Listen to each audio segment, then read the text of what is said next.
तर बघू शकता फ्रेंड्स, इथं चालू आहे माझी बिर्याणी. तर नमस्कार मंडळी, खूप दिवसांनी व्हिडिओ काढलाय. तरी ना मला जेव्हा मुलगी झाली त्याच्यानंतर मला सगळं वाटत होतं की मला मुलगा व्हावा.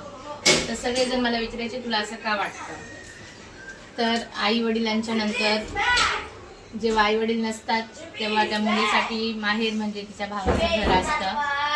तर मला त्यामुळे वाटत होतं नेहमी की मला मुलगा व्हावा म्हणून. आणि काही लोक बोलतात की मुलगाही सांभाळत नाही, पण नाही, असं नसतं. त्या डिपेंड असतं त्या बहिणीवरती की ती तिच्या भाऊ भाऊजाईसोबत कशी राहते. जर ती तिच्या भाऊजाईसोबत चांगली जर राहिली तर तिलाही माहेर नक्की तिचं नेहमी तिच्यासाठी तिचं माहेर चांगलं असतं आणि ते टिकून पण राहतं.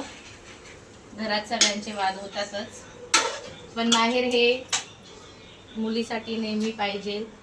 आणि ज्यांना बहिणी बोलतात की बहीण पण असते की तिचं पण माहेर चालतं की बहिणी आहे जाऊ दे जोडीला, पण डिपेंड बहिणीच्या नवऱ्यावरती पण असतं की बहिणीचं सासर कसं आहे की ती बहीण तिला माहेरपणाला 2 दिवस बोलू शकते की नाही.